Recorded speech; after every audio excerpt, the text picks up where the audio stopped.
تکم منکم امۃ یدعون الی الخیر ویأمرون بالمعروف وینہون عن المنکر وأولئک هم المفلحون۔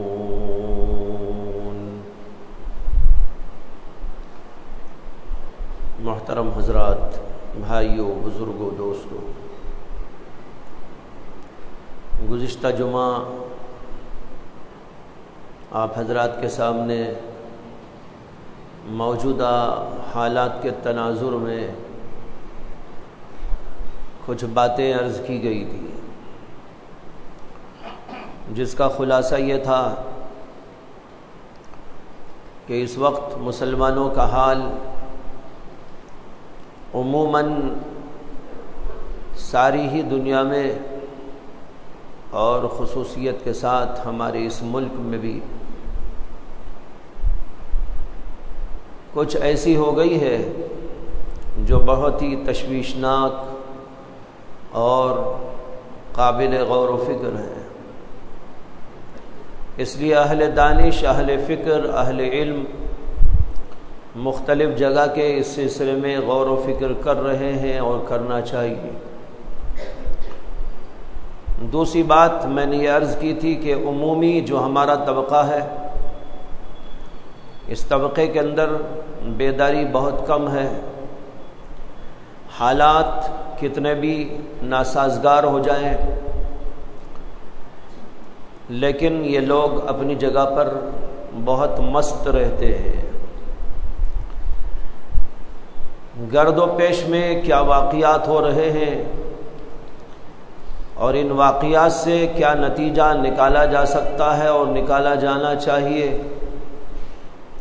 اس کے بارے میں وہ کوئی غور و فکر کرنے کے بالکل عادی نہیں۔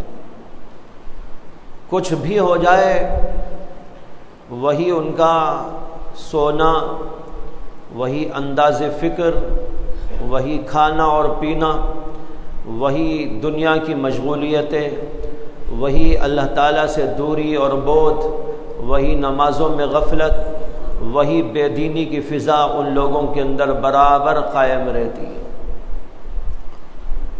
ایک مسلمان ہونے کی حیثیت سے دنیا کی کسی بھی چیز سے عبرت حاصل کیے بغیر نہیں رہا کرتا۔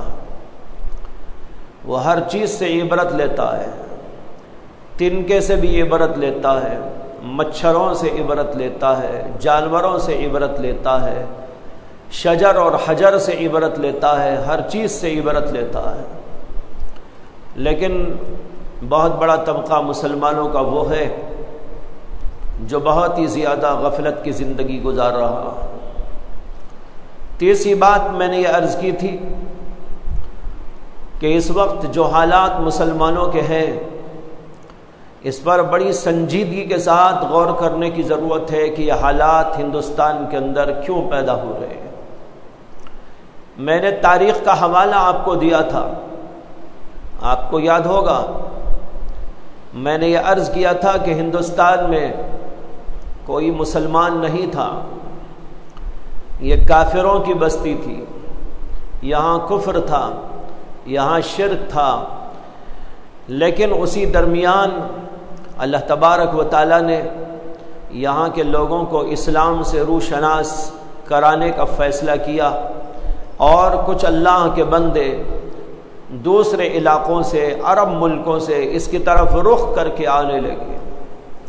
محمد بن قاسم کے ذریعے سے یہاں پر اسلام کا داخلہ ہوا، اور اس سے پہلے بھی تاریخ سے یہ پتہ چلتا ہے کہ کچھ افراد یہاں پر داخل ہو چکے تھے، حضرات صحابہ کے دور میں بھی داخل ہو چکے تھے۔ تاریخ طبری کے اندر حضرت سیدنا عمر بن خطاب رضی اللہ عنہ کے دور خلافت میں اسلام کا ہندوستان میں اور تھانے تک پہنچ جانے کا صاف الفاظ کے اندر ذکر پایا جاتا ہے۔ یہ حضرت عمر بن خطاب کا دور ہے۔ پھر اس کے بعد محمد بن قاسم کا دور آیا، تو وہاں سے بات آگے بڑھی، اور پھر میں نے حوالہ آپ کو دیا تھا کہ یہاں آنے والے لوگوں نے دنیا کمانے کے لیے نہیں، حکومت حاصل کرنے کے لیے نہیں، تجارت کی منڈیاں کھولنے کے لیے نہیں، مال اور ساز و سامان جمع کرنے کے لیے نہیں، بلکہ وہ لوگ اللہ کے دین کی اشاعت کی فکر لے کر یہاں پر آئے، چاہے وہ حکمراں کی حیثیت سے آئے ہو یا تاجروں کی حیثیت سے آئے ہو، یہ ان کی صورت تھی اور اصل مقصود تو اسلام کو پیش کرنا تھا۔ جب انہوں نے اسلام کی وہ تصویر اور اصلی تصویر پیش کی، اس کے بڑے بہترین پاکیزہ عقائد کو پیش کیا، عبادات اور اعمال کا بہت ہی بہترین نقشہ پیش کیا، اسی طرح معاشرت کا نقشہ پیش کیا، معاملات کا نقشہ پیش کیا، اور اخلاق اور کردار اور جو ہے ادب کا وہ عجیب و غریب نقشہ پیش کیا کہ دیکھنے والوں نے اس خوبصورت نقشے کو دیکھ دیکھ کر کہا کہ اس سے بہتر انسانیت کا کوئی چہرہ نہیں ہو سکتا، اس سے بہتر انسانیت کی کوئی شکل اور صورت نہیں ہو سکتی۔ اگر ہم کو انسان بننا ہے تو ہمیں یہ صورت اختیار کرنا چاہیے۔ وہ صورت جو یہ حضرات پیش کر رہے تھے، یہ وہی صورت تھی جو اللہ کے نبی علیہ الصلاۃ والسلام نے پیش کی، اور اس کے بعد حضرات صحابہ رضوان اللہ تعالی علیہ مجمعین نے پیش کی۔ جب وہ بہترین شکل و صورت اسلام کی اور انسانیت کی پیش کی گئی تو انسانیت سے دور لوگوں نے اس کو دیکھ دیکھ کر کہا یہی تصویر میری ہونی چاہیے، یہی چہرہ میرا ہونا چاہیے، یہی انداز زندگی میرا ہونا چاہیے، میں بھی اس کو قبول کرتا ہوں، میں بھی اس کو قبول کرتا ہوں۔ ایک جم غفیر اس کو قبول کرتا چلا گیا۔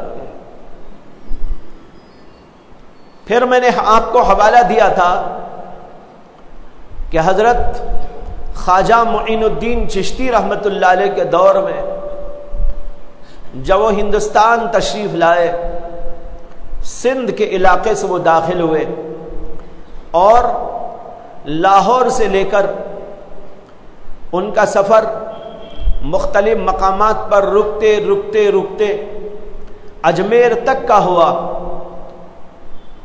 ڈاکٹر آرنالڈ اپنی کتاب دی پریچنگ آف اسلام کے اندر لکھتا ہے کہ لاہور سے لے کر اجمیر تک کے خواجہ معین الدین چشتی کے اس سفر میں 95 لاکھ انسانوں نے دین اسلام قبول کیا۔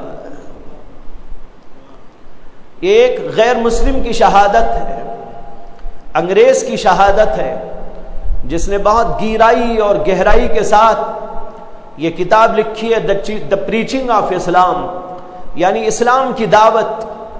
اسلام کی دعوت دنیا میں کیسے پھیلی، کس کس ملک میں کس طرح پھیلی، وہاں پھیلنے کے اسباب کیا تھے، وہاں پھیلنے کے ذرائع کیا تھے۔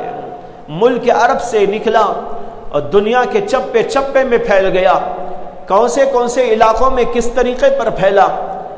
ڈاکٹر آرنالڈ نے اس کی پوری تاریخ اس کتاب کے اندر لکھی ہے، اور اسی کے اندر ہندوستان کے سلسلے میں یہ خبر بھی اس نے دی کہ خواجہ معین الدین چشتی کے ذریعے اسلام یوں پھیلا۔ ان کو دیکھ کر اسلام جو پھیلا وہ کیسے پھیلا، وہی جو ابھی میں نے عرض کیا کہ اسلام کی وہ بہترین شکل اور صورت جو وہ لے کر آئے تھے، اس کو دیکھ کر لوگ اسلام کی طرف آنے لگے، داخل ہونے لگے۔ پھر اس کے بعد یہ سلسلہ بڑھتا رہا اور چند ہزاروں سے لاکھوں میں تبدیل ہوئے، اور لاکھوں سے پھر کروڑ میں تبدیل ہو گئے۔ ہندوستان میں 25 کروڑ مسلمانوں کی اس وقت آبادی، لیکن بھائیوں یہ سلسلہ چلتے چلتے ایک جگہ پر جا کے رک گیا، بلکہ پھر وہاں سے جو ہے الٹا چلنے لگا، بڑھنے کے بجائے گھٹنے لگا، آگے جانے کے بجائے پیچھے کو مڑنے لگا، اور لوگ اسلام کی طرف جو جوق در جوق آ رہے تھے وہ اسلام کی طرف آنے میں آر محسوس کرنے لگے، اور جو پہلے سے موجود تھے اسلام میں ان میں سے بھی لوگ چھٹ چھٹ کر چلے جانے لگے۔ اس کی کیا ضرورت پیش آئی اور ان کا کن احوال اور کن اسباب کی بنیاد پر یہ ہوا؟ میں نے بہت اختصار کے ساتھ آپ کے سامنے یہ بات عرض کی تھی کہ جو تصویر پہلے لوگوں نے اسلام کی دکھائی تھی، اپنے کردار سے، اپنے اعمال سے، اپنے اخلاق سے، اپنی معاشرت سے، اپنے عقائد سے اور اپنی عبادات سے جو صورت و شکل انہوں نے دکھائی تھی، بعد کے آنے والے لوگوں نے اس کے اندر کمی کر ڈالی۔ انہوں نے اسلام کی اس شکل کو چھوڑ دیا اور اپنی صورت کو بگاڑنا شروع کر ڈالا۔ اب صورت بگڑنے لگی، ان کے اندر بھی کفر کے جراثیم پیدا ہوتے چلے گئے۔ کہاں تو وہ تصویر تھی کہ لوگ جوک در جوک اسلام میں آ رہے تھے دیکھ دیکھ کر، لیکن اس کے بعد صورتحال یہ ہو گئی کہ ہم کو دیکھ کر لوگ اسلام کی طرف آنے سے رکتے چلے گئے۔ ہمارے انداز زندگی کو جب انہوں نے دیکھا ان کے ہاں جھگڑے ہیں، ان کے ہاں فسادات ہیں، ان کے ہاں اخلاق کا نام نہیں ہے، ان کے ہاں تہذیب کسی چیز کا نام نہیں ہے، ان کے اندر یہ بد اخلاقیاں، بد کرداریاں موجود ہیں، جب لوگوں نے یہ ہماری تصویر دوسرے انداز کی دیکھی، انہوں نے کہا کہ ایسا اسلام تو کوئی اسلام نہیں ہے، اس اسلام کو ہم پسند نہیں کرتے، دور ہونے لگے ہیں۔ دور ہوتے ہوتے ایک طرف تو وہ لوگ موجود ہی ہوتے ہیں اور ہوتے تھے جو اسلام دشمن ہوتے ہیں، اسلام دشمن عناصر جو اسلام کو بدنام کرنا چاہتے ہیں، مسلمانوں کو بدنام کرنا چاہتے ہیں، وہ ہر دور میں رہیں گے۔ جب سے اسلام آیا تب سے اسلام کی دشمنی بھی پیدا ہوئی۔ جس دور سے اللہ کے نبی علیہ السلام نے اس کا آغاز کیا، اسی دور سے مسلمانوں کے دشمن اور اسلام کے دشمن دنیا میں پائے جاتے ہیں۔ ایسا نہیں ہو سکتا، اور یہ سمجھنا ہماری بے وقوفی ہوگی، اور اللہ تبارک و تعالیٰ کی سنت کے اور اللہ کے اس اصول و ضابطے کے خلاف ہوگا جو اللہ نے دنیا میں جاری کیا ہے۔ اللہ کا اصول یہی ہے کہ جب بھی اچھائی آئے گی تو اس اچھائی سے ٹکر لینے والا کفر بھی، اس اچھائی سے ٹکر لینے والی برائی بھی دنیا میں جاری رہے گی۔ ہم جانتے ہیں کہ اللہ تعالیٰ نے حضرت آدم کو پیدا کیا اور آدم سے پہلے آدم کے دشمن کو پیدا کیا، یعنی دشمن پہلے پیدا ہوا، آدم بعد میں آئے۔ شیطان پہلے پیدا ہوا، آدم بعد میں دنیا میں آئے، وہیں سے ٹکر شروع ہو گئی۔ یہ شیطان اور آدم کی ٹکر دراصل کفر اور اسلام کی ٹکر ہے، وہیں سے اس کا آغاز ہو گیا۔ ہر زمانے میں یہی صورت رہی اور رہے گی، اور یہ مسلسل چلتی رہے گی۔ اگر ہم یہ سوچتے ہیں کہ ہمارے سے ٹکر لینے والا دنیا میں کوئی نہ رہے، ہم کو بدنام کرنے والا دنیا میں کوئی نہ رہے، ہمارا مخالف دنیا میں کوئی نہ رہے، یہ بات ناممکن ہے، ایسا نہیں ہو سکتا۔ اللہ کا یہی اصول ہے، قانون ہے، ضابطہ ہے، طریقہ ہے، یہ دونوں چلتے رہے، لیکن ہمیشہ حق کو غلبہ ہوا ہے۔ اللہ تعالیٰ نے اسلام کو بلند کیا ہے۔ جب اللہ کے نبی علیہ السلام آئے تھے اور آپ تنہا اللہ کے دین کو پیش کرنے کے لیے کھڑے ہوئے تھے، دشمن کتنے تھے، لیکن چند ہی سالوں کے اندر کیا آیا پلٹنی ہو گئی۔ چند ہی برسوں کے اندر انقلاب عظیم پیدا ہو گیا۔ جو مخالف تھے وہی دین اسلام میں داخل ہونے لگے، جو مخالف رہ کر آخر تک مخالف رہے وہ تو دنیا سے جاتے رہے۔ اللہ نے ان کی آل و اولاد میں ایسے لوگوں کو پیدا کر دیا، وہی دین اسلام کے رکھوالے ہو گئے، وہی دین اسلام کے علم بردار ہو گئے۔ ابو جہل اتنا بڑا اسلام کا دشمن، لیکن ابو جہل کے بیٹے اکریمہ اسلام کے علم بردار بن جاتے۔ ایسی ہزاروں مثالیں ہیں۔ تو بہرحال یہ دونوں سلسلے چلتے، لیکن اسلام کو آخرکار غلبہ ملتا ہے، یہی بات ہے۔ لیکن یہ اسلام کو غلبہ کب ملے گا؟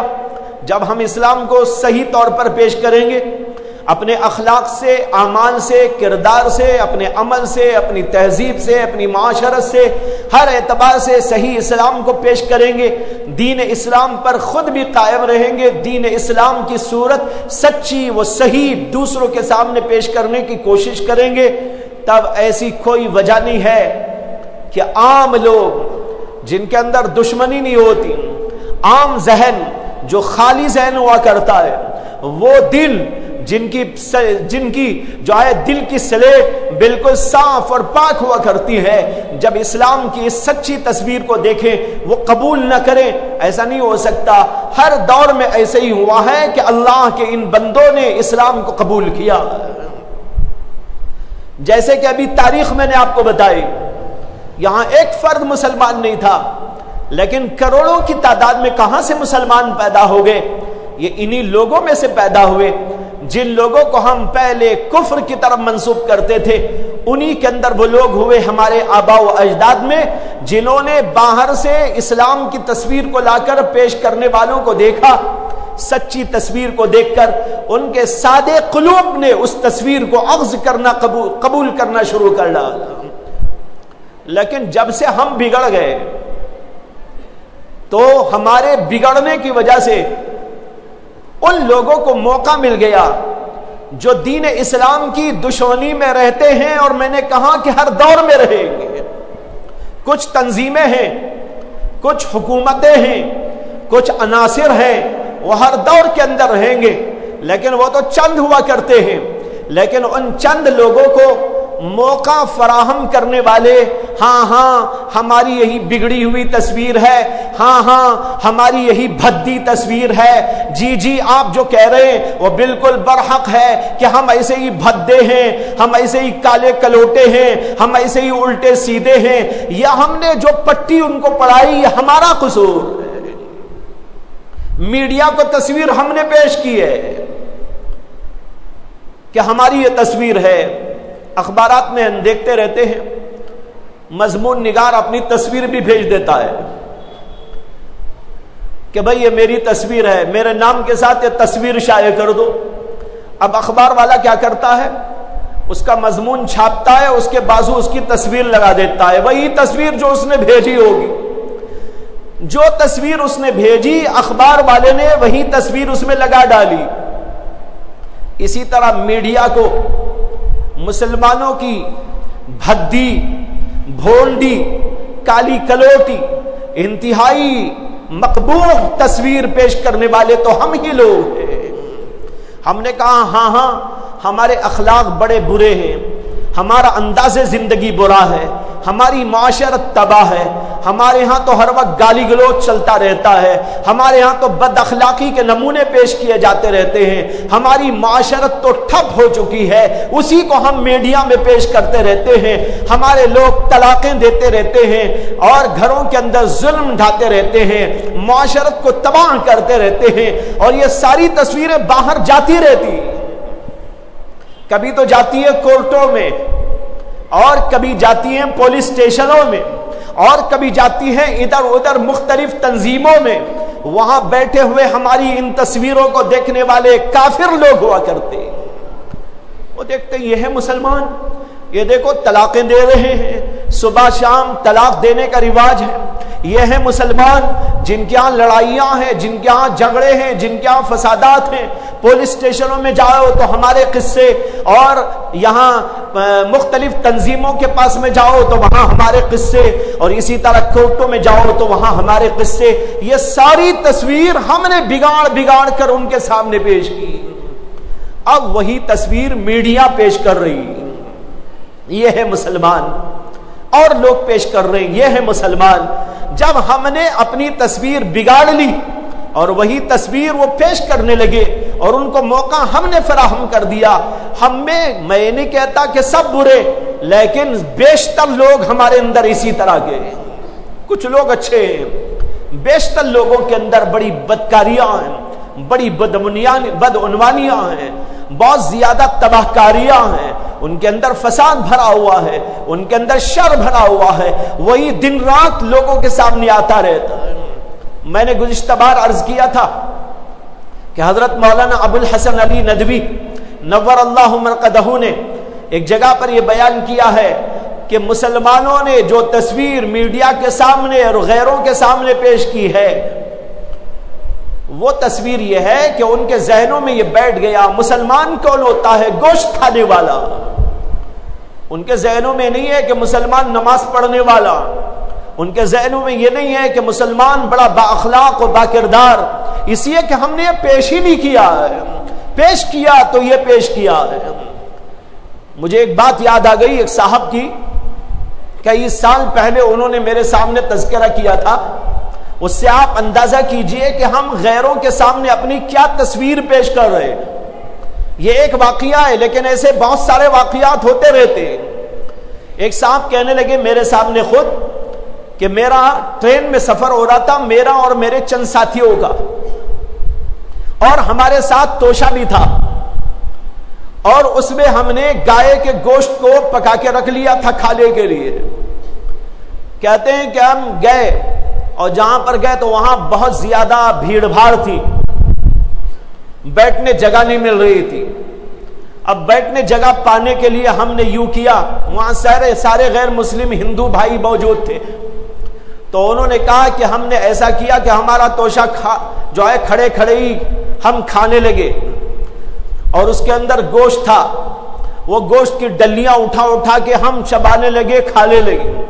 جب ہم نے یہ کیا تو جتنے وہاں موجود تھے وہ ہم سے ذرا ناراض ہو کر ادھر ادھر ہونے لگے، جس سے ہمیں تھوڑی سی جگہ میسر آنے لگی۔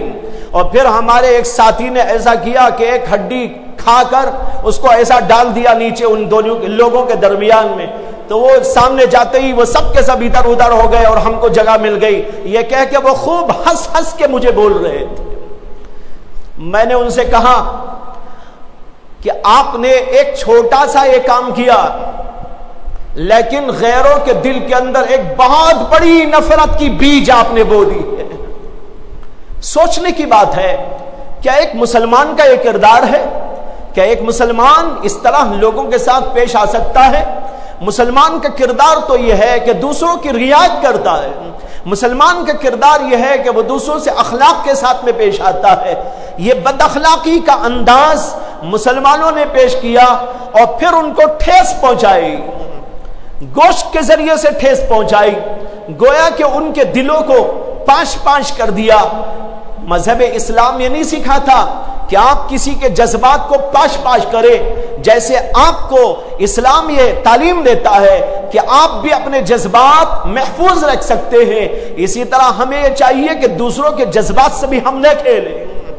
ایک واقعہ میں آپ کو سنا رہا ہوں جو خود مجھ سے سنانے والوں نے سنایا، مجھے انتہائی ہیجان پیدا ہوا، مجھے انتہائی نفرت پیدا ہوئی اس واقعے سے کہ کس طرح کی بری شکل اسلام کی ان صاحبوں نے پیش کر دی۔ اب وہاں جتنے لوگ ہوں گے ان کے دل کے اندر دین اسلام سے عداوت، مسلمانوں سے عداوت، مسلمانوں سے نفرت یہی پیدا ہوگی۔ اس کی بنیاد پر یہ نہیں ہو سکتا کہ ہم ان سے یہ توقع کریں کہ وہ اسلام کی طرف آ جائیں گے، وہ اسلام کو بہت اچھا سمجھنے لگیں گے، وہ مسلمانوں کے ساتھ میں اچھا معاملہ کریں گے۔ یہ سمجھنا انتہائی بے وقوفی کی بات ہے۔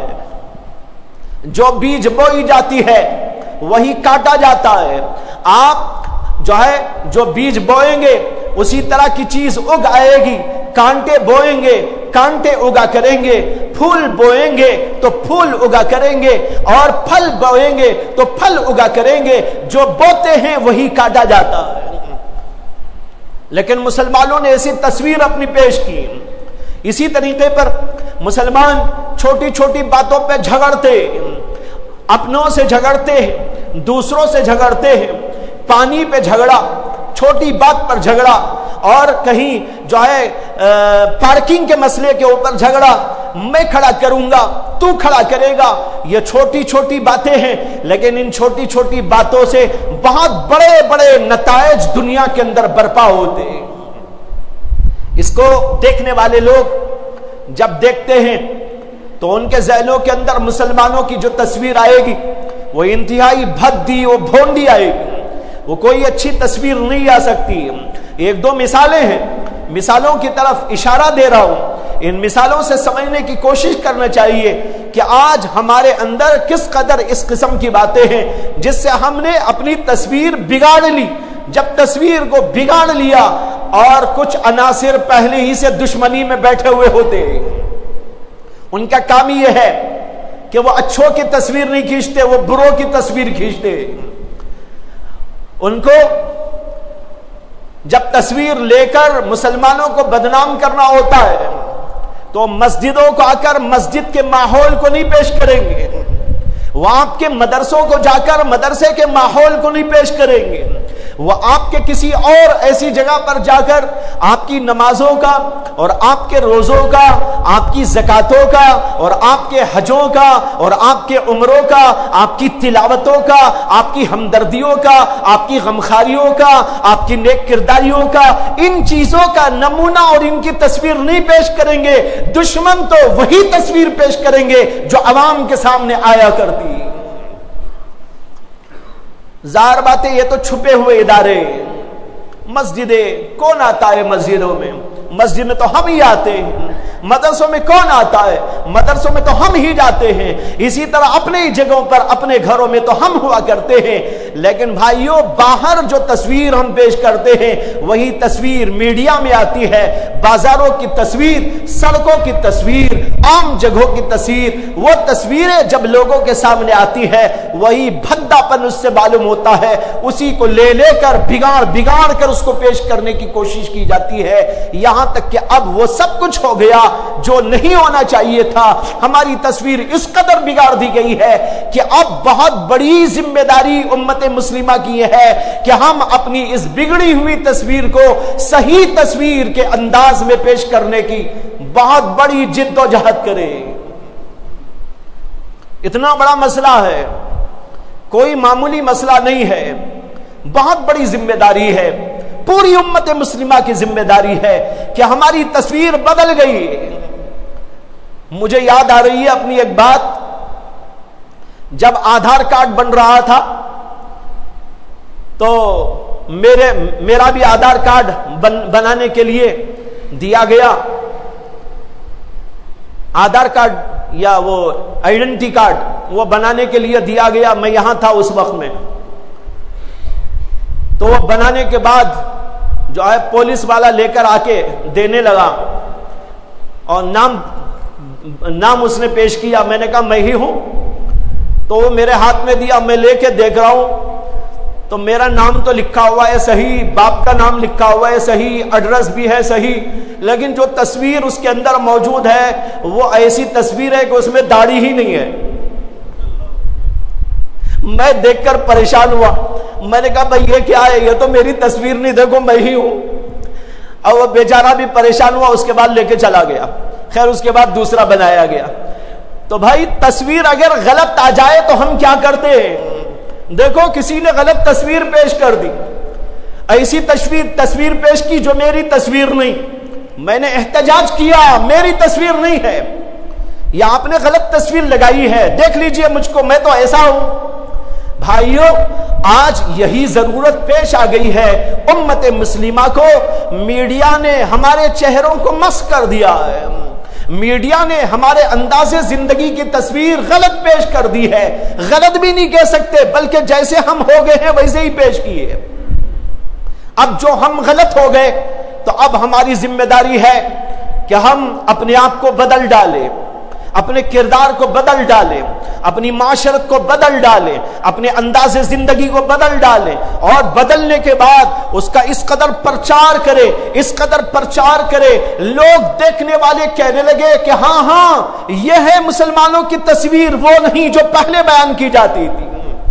وہ میڈیا کو الزام دے، وہ ان تنظیموں کے اوپر الزام لگائے جو غلط تصویر مسلمانوں کی پیش کر رہے ہیں، کہنے نہیں یہ تم نے غلط پیش کی ہے، اس لیے کہ بھائیوں اتنے بڑے ہندوستان میں کروڑ جو ہے لوگوں کے اس ملک کے اندر اچھے لوگ بھی موجود ہیں، سارے کے سارے برے نہیں ہیں، سارے کے سارے بد اخلاق نہیں ہیں، سارے کے سارے بے عقل نہیں ہیں، سارے کے سارے متعصب نہیں ہیں، سارے کے سارے ہمارے دشمن نہیں ہیں، بلکہ کچھ دشمنی تو ہم نے پیدا کرنی ہے، جس کی ایک دو مثالیں تو میں نے ابھی آپ کو دے دی۔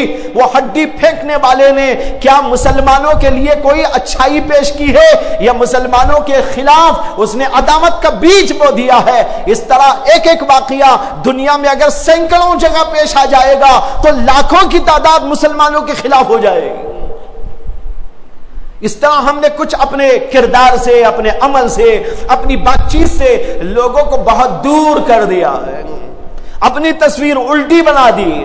اب اس الٹی تصویر کو سیدھی بنانے کی ضرورت ہے. جب یہ سیدھی بن جائے گی جیسے ان لوگوں نے صحیح تصویر پیش کی تھی جو لوگ یہاں پہلے آئے تھے، تو پھر بھائیوں کوئی وجہ نہیں ہے کہ اسلام ٹھہر جائے، کوئی وجہ نہیں ہے کہ اسلام کی ترقی بند ہو جائے، کوئی وجہ نہیں ہے کہ اسلام کے پھیلنے میں کوئی قدغن لگی جائے، اور کوئی وجہ نہیں ہے کہ اسلام کو بدنام کرنے والے اسلام کو بدنام کرنے کے اندر کامیاب ہوتے چلے جائے. وہ اگر کامیاب ہو رہے ہیں وہ ہماری ہی وجہ سے کامیاب ہو رہے ہیں، ان واقعات کی وجہ سے جن میں سے ایک دو کی مثال میں نے آپ کے سامنے رکھ دی. جب یہ سب بدل جائے گا، اور یہ بدلے گا کیسا؟ نوجوان تو کسی کے قبضے میں نہیں ہے، مسلمانوں کے نوجوان کسی کے قبضے میں نہیں ہے. ایک صاحب ایک دفعہ مجھ سے کہہ رہے تھے، اور بہت سچی بات کہہ رہے تھے. انہوں نے کہا کہ مولانا آپ جیسے لوگوں سے اتنا تو ہو سکتا ہے کہ اگر نوجوان کھڑے ہوئے ہیں تو انہیں چلتا کر دے. آپ ایسی تقریر کر سکتے ہیں اور آپ لوگ ایسے بیانات کر سکتے ہیں کہ رکے ہوئے قدم آگے بڑھتے چلے جائے. یہ تو طاقت آپ لوگوں میں ہے، لیکن میرا خیال یہ ہے یہ طاقت نہیں ہے آپ لوگوں میں کہ اٹھے ہوئے قدموں کو پیچھے کر ڈالیں. انہوں نے بہت صحیح بات کہی. اگر ہم کہیں چلو، چلنے کو تو بہت لوگ تیار، لیکن آپ کو اچھی طرح یہ بھی معلوم ہے کہ جب سپاہیوں کو تربیت دی جاتی ہے تو سپاہیوں کو جیسے یہ تربیت ہوتی ہے آگے بڑھو، ان کو یہ بھی تربیت ہوتی ہے ٹھہر جاؤ، اسٹاپ. جو ہی کہا جاتا ہے ان کے قدم جہاں جہاں ہوتے ہیں وہی رک جاتے ہیں. جب ان سے کہا جاتا ہے چلو، اب وہ مارچ کرتے چلے جاتے ہیں، left right left right left right کی صدائیں بلند کرتے چلے جا رہے ہیں. لیکن جہاں ہی ان کے باس نے کہہ دیا رک جاؤ تو ایک دم ایسا رک جائیں گے کہ کسی کا قدم آگے نہیں بڑھ سکتا. ہوتا ہے کہ نہیں ہوتا؟ یہ کیوں پریکٹس کرائی جاتی ہے؟ اس لیے کہ اس کی بہت شدید ضرورت ہوتی ہے. جیسے قدموں کو اٹھایا جا رہا ہے، طاقت قدموں کو روکنے کی بھی ہونی چاہیے. کہیں پر اٹھانا پڑتا ہے، کہیں روکنا پڑتا ہے. لیکن ہمارے نوجوانوں کا حال یہ ہے کہ وہ اگر کہیں چلو تو چلنے کو تو تیار ہیں، لیکن ان سے کہو رک جاؤ تو رکنے کے لیے تیار نہیں. وہ کہتے ہیں مولانا آپ نے ہم کو چھوڑ دیا ہے آگے بڑھنے، ہم تو آگے جائیں گے، رکنے والے نہیں. آگے کچھ بھی ہو جائے ان کی عقل سے وہ سوچنے تیار نہیں. پہلے عقل تو ہے ہی نہیں نا، ہوتی تو خود بھی رک جاتے، لیکن ہے بھی نہیں اور کسی کی لینے بھی تیار نہیں.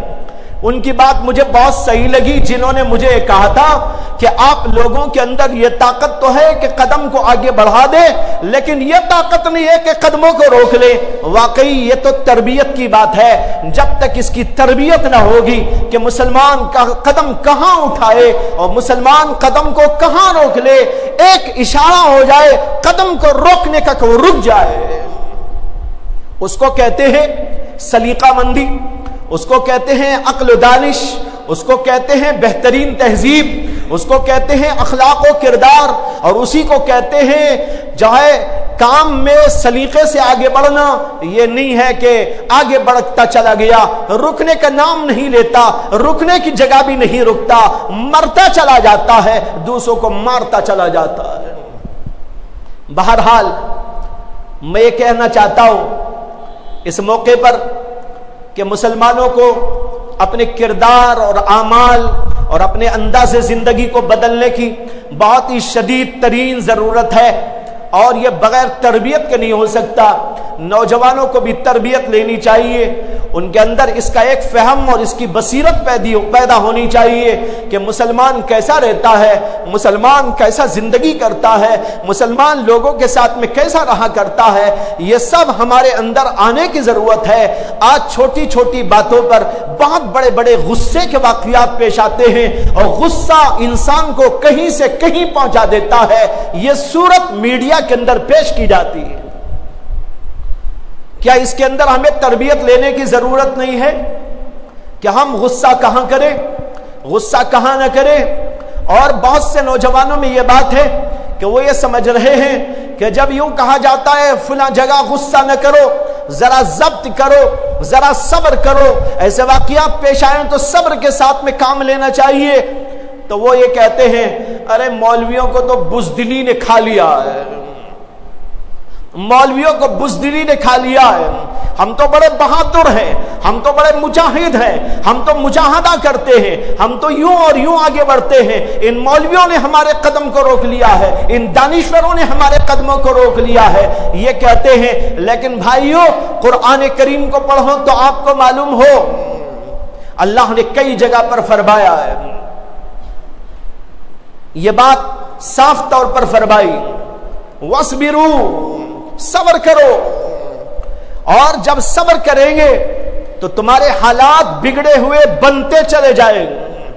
لیکن صبر کسے کہتے ہیں؟ صبر کا بہت بڑا مفہوم ہے، صبر کی بہت بڑی تفسیر ہے، لیکن لوگ اس کو نہیں جانتے۔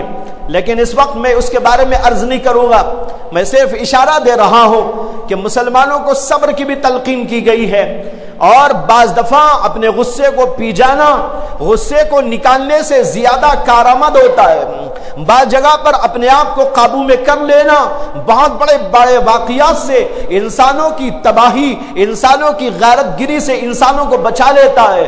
لیکن نوجوانوں لوگوں نے یہی ایک بات سیکھ لی ہے کہ غصہ کیا جائے، بے صبری کا مظاہرہ کیا جائے، جوش دکھایا جائے، ہوش کو کھو دیا جائے۔ مسلمانوں میں جوش تو بے شک ہونا چاہیے، لیکن جوش کو دکھانے کے لیے ہوش بہت ضروری ہے۔ جب تک ہوش کے ساتھ مسلمان جوش کو نہ دکھائے اس وقت تک کام نہیں ہوتا، لیکن مسلمان صرف جوش دکھاتا ہے لیکن ہوش سے کام لینے کے لیے تیار نہیں۔ اس کی بنیاد پر حالات بگڑتے ہیں، مسائل بگڑتے ہیں۔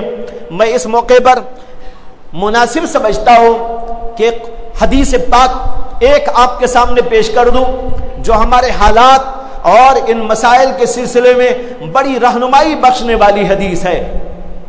اللہ کے نبی صلی اللہ علیہ وسلم کے ایک صحابی حضرت ثوبان رضی اللہ تعالی عنہ وہ فرماتے ہیں کہ اللہ کے نبی علیہ السلام نے ارشاد فرمایا یوشک الامم ان تداعى علیکم کما تداعى الاکلۃ الی قصعتها، فرمایا اللہ کے رسول علیہ السلام نے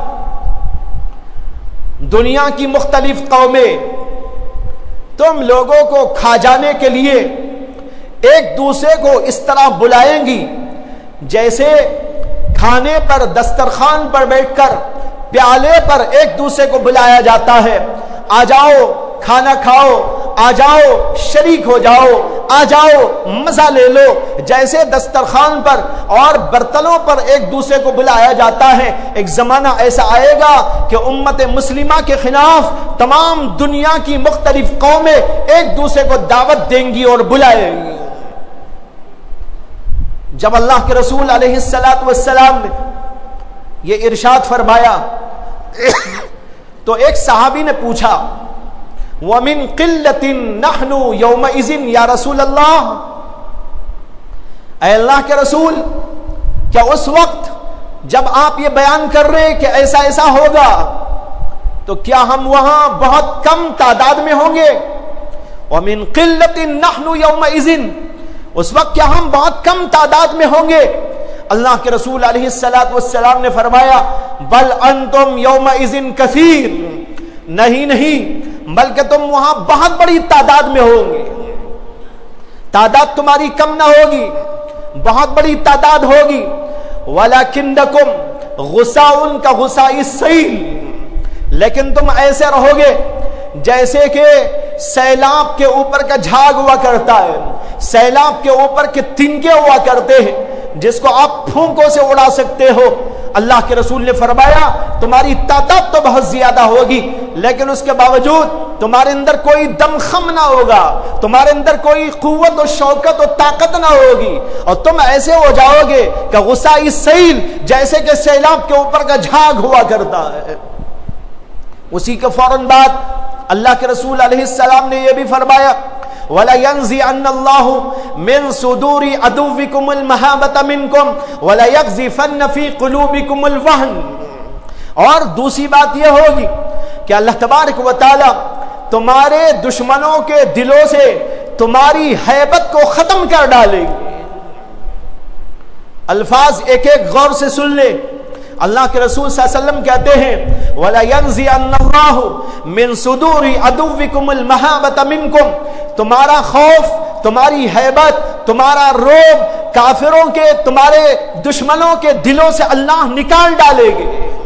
وَلَيَقْذِفَنَّ اللَّهُ فِي قُلُوبِكُمُ الْوَهْنَ، اور تمہارے دلوں کے اندر کمزوری پیدا فرما دے گی۔ یہ صورت آنے والی ہے، یہ فرمایا اللہ کے رسول علیہ السلام نے۔ کب فرمایا تھا؟ آج سے 1400 برس پہلے فرمایا تھا۔ کن لوگوں سے فرمایا تھا؟ حضرات صحابہ کرام سے فرمایا تھا۔ حضرات صحابہ کرام کے لیے تو نہیں فرمایا تھا، حضرات صحابہ کے سامنے فرمایا تھا کہ تمہارے ساتھ ایسی صورت پیش آئے گی۔ تمہارے سے مطلب ہے تم امتیوں کے ساتھ پیش آئے گی۔ وہ اس زمانے میں نہیں ہوئی، لیکن آج کے زمانے میں ہم دیکھ رہے ہیں۔ صورت موجود ہے کہ نہیں ہے؟ غور کر لو ایک ایک جملے کو۔ اللہ کے رسول سے پوچھا جا رہا ہے کہ اللہ کے رسول ایسا کیوں ہوگا کہ جب جو ہے ہماری تعداد زیادہ ہوگی؟ اللہ کے رسول کہتے ہیں وَلَيَنزِعَنَّ اللَّهُ مِن صُدُورِ عَدُوِّكُمُ الْمَهَابَةَ مِنكُمْ وَلَيَقْذِفَنَّ اللَّهُ فِي قُلُوبِكُمُ الْوَهْنَ۔ تمہارے دشمنوں کے دلوں سے تمہاری ہیبت، تمہارا روب، تمہارا جلال اللہ نکال ڈالیں گے اور تمہارے دلوں کے اندر وہن و کمزوری پیدا فرما دیں گے۔ صحابی نے پھر پوچھا وَمَا الْوَهْنُ یا رسول اللہ، اے اللہ کے رسول یہ وہن و کمزوری کیوں آئے گی؟ ہمارے دلوں میں ایک کمزوری کیوں پیدا ہو جائے گی جس کی وجہ سے یہ صورتحال ہوگی کہ ہم بہت بڑی تعداد میں ہونے کے باوجود کافروں سے ہم ڈریں گے اور جو ہے کافر لوگ ہمارے سے خوف نہ کھائیں گے؟ ایسا کیوں ہوگا؟ نبی اکرم صلی اللہ علیہ وسلم نے فرمایا حب الدنیا وکراہیت الموت، دو باتوں کی وجہ سے ایسا ہوگا۔ ایک بات تو یہ ہے کہ تمہارے دلوں کے اندر دنیا کی محبت سما جائے گی، دنیا کی محبت میں تم لوگ گرفتار ہو جاؤ گے، اور دوسری بات یہ ہوگی کہ موت سے تمہارے دلوں کے اندر نفرت و کراہیت پیدا ہو جائے گی۔ غور کریں تو یہ دونوں الگ الگ باتیں نہیں ہیں، بلکہ پہلی بات کا نتیجہ ہے جو دوسری بات میں پیش کیا گیا۔ جب دنیا کی محبت دل میں آ جاتی ہے، آدمی مرنا نہیں چاہتا، ہمیشہ زندہ رہنا چاہتا ہے، ہمیشہ کی زندگی دنیا میں چاہتا ہے، اس لیے کہ اسے آخرت اچھی نہیں لگتی، آخرت کی طرف جانا اچھا نہیں لگتا، اسے دنیا اچھی لگتی ہے، دنیا کا سامان اچھا لگتا ہے، یہاں کی خواہشات اچھی لگتی ہے، یہاں کی لذتیں اچھی لگتی ہے، دنیا کے مال دولت اسے اچھے لگتے ہیں، اس لیے وہ چاہتا ہے میں یہی رہوں، یہاں کا مکان چھوڑنا نہیں چاہتا، یہاں کا دکان چھوڑنا نہیں چاہتا، یہاں کا زیور چھوڑنا نہیں چاہتا، یہاں کی زیب و زینت چھوڑنا نہیں چاہتا، یہاں کی لذتیں چھوڑنا نہیں چاہتا، یہاں کی خواہشات کو ترک کرنا نہیں چاہتا، اس لیے وہ چاہتا ہے کہ مجھے موت نہ آئے۔ اور دوسری بات یہ ہے کہ جس آدمی کے دل میں ان چیزوں کی محبت گھس جاتی ہے، اسے آخرت سے ڈر بھی ہونے لگتا ہے۔ اب وہ سوچتا ہے میں تو دنیا دار، آخرت میں جاؤں گا تو دنیا بھی جائے گی اور وہاں عذاب میں گرفتار ہوں گا، اس لیے موت کو بالکل وہ نہیں چاہتا۔ یہ بات فرمائی رسول اکرم صلی اللہ علیہ وسلم نے کہ دنیا کی محبت تمہارے دلوں میں سما جائے گی، جس کی وجہ سے تمہارے دلوں میں کمزوری آئے گی، اور اس کمزوری کا نتیجہ ہوگا کہ کافروں کے دلوں سے تمہاری جو ہے ہیبت ختم ہو جائے گی، اور تمہاری تعداد تو بہت ہوگی لیکن ایسی ہوگی جیسے کہ پانی کے اوپر کا جھاگ ہوا کرتا ہے۔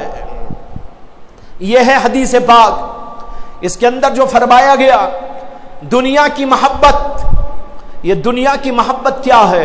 بہت سے لوگ یہ سمجھتے ہیں دنیا کی محبت کا مطلب یہ ہے کہ مال جائیداد املاک، یہی بس دو چار چیزیں۔ نہیں، یہ بہت ہی عام لفظ ہے، اسی لیے کسی نے کہا چیست دنیا از خدا غافل بدن۔ ایک بزرگ کہتے ہیں کہ ایک صاحب نے سوال کیا چیست دنیا، دنیا کس چیز کا نام ہے؟ جواب دیا از خدا غافل بدن، دنیا نام ہے خدا سے غافل ہونے کا۔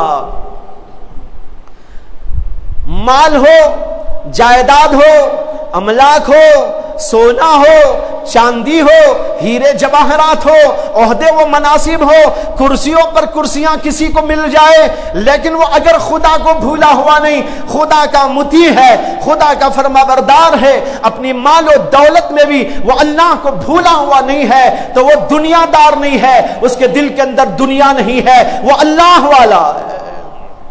لیکن اگر ایک آدمی اللہ سے غافل ہو گیا، اللہ سے غفلت دنیا ہے۔ اللہ کے رسول علیہ السلام کہتے ہیں جس کے دل میں دنیا آ گئی، یعنی وہ اللہ سے غافل ہو گیا، مال کے ساتھ غافل ہوا تو بھی، بغیر مال کے خدا سے غافل ہوا تو بھی، دونوں صورتوں میں وہ دنیا دار ہے۔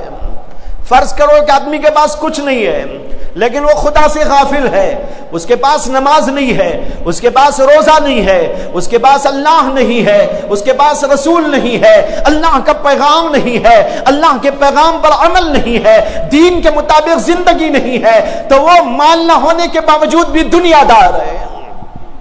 اور ایک آدمی کروڑ پتی ہے، ارب پتی ہے، مال دولت کے انبار اس کے پاس میں ہے، لیکن وہ خدا سے غافل نہیں، وہ اللہ سے ڈر ڈر کے زندگی گزارتا ہے، مال لیتا ہے تو اللہ سے ڈر کر، مال خرچ کرتا ہے تو اللہ سے ڈر کر، یہ آدمی دنیا دار نہیں۔ لیکن بھائیو، آج ہم لوگوں کے دلوں کے اندر دنیا گھس گئی، محبت خود دنیا گھس گئی، جہاں محبت دنیا آ جائے وہاں سے خدا کی محبت نکل جاتی ہے، اور جو ہی دنیا کی محبت آتی ہے ہمارے میں بے شمار برائیاں پیدا ہوتی ہیں۔ ایک حدیث میں آتا ہے، اللہ کے نبی علیہ السلام نے فرمایا، حب الدنیا راس کل خطیہ، دنیا کی محبت تمام برائیوں کی جڑ ہے۔ قتل اس سے ہوتا ہے، اختلاف اس سے ہوتا ہے، ایک دوسرے کو گرانے اٹھانے کی باتیں اسی سے ہوتی ہے، پتہ نہیں کتنی باتیں صرف دنیا کی محبت کی وجہ سے دنیا میں رونما ہوتی رہتی ہے۔ اختلافات، قتل و غارت گریاں، ایک دوسرے کے خلاف فسادات، ایک دوسرے کے خلاف بہت ساری الٹی سیدھی باتیں، یہاں تک کہ امت بکھر جاتی ہے، امتی بکھر جاتے ہیں، اختلاف بہت ہو جاتے ہیں، انتشار بہت برپا ہوتا ہے، دل دل سے نہیں ملتا، بھائی بھائی کا دشمن، بہن بہن کے دشمن، باپ بیٹے کا دشمن، بیٹا باپ کا دشمن، رشتہ دار رشتہ دار کا دشمن، پڑوسی پڑوسی کا دشمن، یہاں تک کہ دوست و احباب، ان سب کے اندر کٹاف ہو جاتا ہے، یہاں تک کہ یہ دونوں الگ الگ ہو جاتے ہیں۔ یہ دنیا کی محبت، جب دنیا کی محبت کا یہ نتیجہ، تو ظاہر بات ہے ہماری صورت کیا بنے گی، ہماری سیرت کیا بنے گی۔ یہی سیرت آج دنیا میں آ رہی ہے، ہم لوگوں کے اندر دنیا کی محبت آ گئی۔ دنیا کی محبت کا مطلب ہے خدا سے غافل ہو کر دنیا کی طرف متوجہ ہو جانا۔ جب آدمی اللہ کو چھوڑ کر کچھ بھی کرتا ہو وہ دنیا ہی دنیا ہے۔ ایک مثال موجودہ حالات کے اعتبار سے دینا ضروری ہے، وہ ہے قربانی کی۔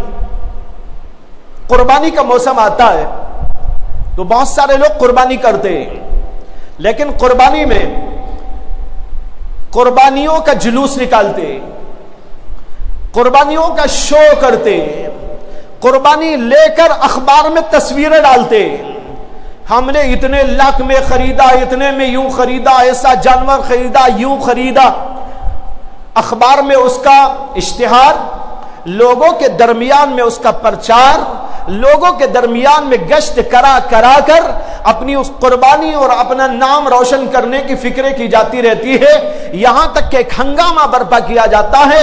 اب ذرا سوچنے کی بات ہے، یہ دین ہے کہ دنیا ہے؟ میں نے ابھی عرض کی آپ کے سامنے، دنیا کی محبت کا مطلب ہے اللہ سے غفلت۔ دنیا کی محبت بمانے اللہ سے غفلت۔ یہ اللہ سے غفلت نہیں تو کیا ہے؟ جو دنیا والوں کو دکھا دکھا کر قربانی پیش کرنا چاہتا ہے۔ ارے اللہ کے بندو، قربانی کرنے والا ہو، نماز پڑھنے والا ہو، روزہ رکھنے والا ہو، زکات دینے والا ہو، اسے شو نہیں کرنا ہے۔ جو شو کی نماز پڑھتا ہے وہ اللہ کی نماز نہیں پڑھتا، جو شو کی زکات دیتا ہے وہ اللہ کے لیے زکات نہیں دیتا، جو شو کا حج کیا کرتا ہے وہ اللہ کا حج نہیں کیا کرتا۔ یہ تو شو بازی ہے، لوگوں کو دکھانے کے لیے ہے، جس کے بارے میں احادیث کے اندر وعید ہے کہ جو آدمی اللہ کو چھوڑ کر دنیا والوں کو دکھا دکھا کر عبادت انجام دیتا ہو، قیامت کے میدان میں خدا کہہ دیں گے جن کو دکھایا تھا ثواب انہی سے لے لینا، میرے پاس کچھ نہیں۔ اب یہ قربانی کرنے والے اللہ کو چھوڑ کر دنیا والوں کو دکھا دکھا کر رہے۔ ایک لطیفہ سن لیجئے کہ ایک صاحب کے ہاں پہنچے بطور مہمان۔ وہ صاحب گھر والے ان سے خیر خیریت سب پوچھتے ہوئے باتیں کرتے ہوئے بیٹھے۔ اس کے بعد ان کی مہمان نوازی بھی کی جانی تھی۔ انہوں نے اپنے بیٹے سے یا اپنے خادم سے کہا ارے وہ ہمارا جو ہے 30ویں حج کا کھجور اور 5ویں حج کا پانی پلاؤ۔ اب یہ دکھاوا نہیں تو اور کیا ہے، گویا بتانا چاہتا ہے میں نے اتنے حج کیے۔ ارے اللہ کے کچھ بندے ایسے بھی گزرے ہیں، انہوں نے 80 حج پیدل کیے لیکن کسی کو پتہ نہ چلا۔ بہت سارے عمروں پر عمرے کر گئے لیکن پڑوسی کو پتہ نہ چلا۔ بازو پڑوس میں ایک آدمی رہتا تھا، یہ نکل کے جا کے آگے، پڑوسی کو پتہ نہ چلا۔ پڑوسی نے کہا ارے صاحب آپ تو اتنے دنوں تک نظر ہی نہیں آئے، 6 مہینے تک میں نے آپ کو دیکھا ہی نہیں، پریشان ہوا کہاں آپ چلے گئے؟ انہوں نے کہا بس ایسے ہی گیا ہوا تھا۔ ارے کہاں چلے گئے تھے بھائی؟ یہاں گئے تو اتنے دنوں کہاں؟ بس بہت زیادہ جب اس نے اصرار کیا تو انہوں نے کہا بس ذرا حج کرنے کے لیے چلا گیا تھا۔ یہ حال تھا ہمارے اکابرین کا، اسلاف کا، اور آج تو دعوتوں کے ذریعے اس کی بھی شو بازی ہوتی۔ اور زکات دینا چاہتے ہیں تو اپنے گھروں کے پاس میں کیوں لگا لیتے، غریبوں کی کیوں، اسے دیکھ کر لوگوں کو سمجھ میں آئے کہ بھائی حاجی صاحب کے ہاں تو زکات بٹ رہی ہے، رئیس صاحب کے ہاں تو زکات ادا کی جا رہی ہے۔ جو دنیا والوں کو دکھا دکھا کے کرتا ہے وہ اللہ کے لیے نہیں کر رہا ہے، اور جو کام بھی خدا کو چھوڑ کر کیا جاتا ہے وہ دنیا ہے۔ میں عرض یہ کرنا چاہ رہا ہوں کہ ابھی موسم آئے گا ہمارا قربانیوں کا موسم، ہمیں اپنی اچھی تصویر اس میں بھی پیش کرنا ہے۔ قربانی کے موقع پر اچھی تصویر پیش کرو، کسی کو خامخواہ چھیڑو مت، کسی کے جذبات سے کھیلو مت، کسی کو خامخواہ اکساؤ مت، کسی کو خامخواہ جو ہے پریشان نہ کرو۔ یہ سب باتیں اسلام کی نہیں ہیں، لیکن ہم لوگوں نے یہی سب کچھ کر کر کے لوگوں کے ذہنوں کو یوں کہہ دیا کہ ہم تمہارے ساتھ ایسا اور ایسا کریں گے، تمہارے جذبات سے کھیلیں گے۔ وہ ہمارے دشمن بن گئے اور دشمنی بڑھتی جا رہی ہے۔ اس دشمنی کو کم کرو، اور اس کے لیے بہترین طریقہ کیا ہے؟ وہ ہے اپنی تصویر کو ٹھیک کرنا، اسلام کی سچی تصویر کو پیش کرنا۔ میں اس کے بارے میں انشاءاللہ گفتگو اگلے ہفتے کروں گا، اسی لیے یہ آیت پڑھی تھی وَلْتَكُمْ مِنْكُمْ أُمَّةٌ يَدْعُونَ إِلَى الْخَيْرِ وَيَأْمُرُونَ بِالْمَعْرُوفِ وَيَنْهَوْنَ عَنِ الْمُنْكَرِ۔ یہ ہے ہمارا اصلی کام، کھانا نہیں ہے، پینا نہیں ہے، تجارت نہیں ہے، منڈیاں نہیں ہے، یوں ہی سونا اور اٹھنا اور بھاگنا وہ چلنا نہیں ہے۔ امت مسلمہ کی اصل ذمہ داری یأمرون بالمعروف ینہون عن المنکر، اسلام کی سچی وہ صحیح تصویر کو پیش کرنا۔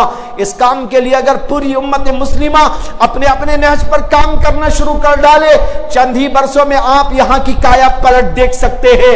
اللہ کے واسطے ان امور کے اوپر غور و فکر کرے اور اپنے ماتحت لوگوں کو، اپنے متعلقین کو اس سلسلے میں سمجھائے، اور ان امور پر جو گفتگو یہاں پر ہوئی دوسروں تک ان امور سے مطلع کرنے کی کوشش کرے۔ وآخر دعوانا ان الحمدللہ رب العالمین۔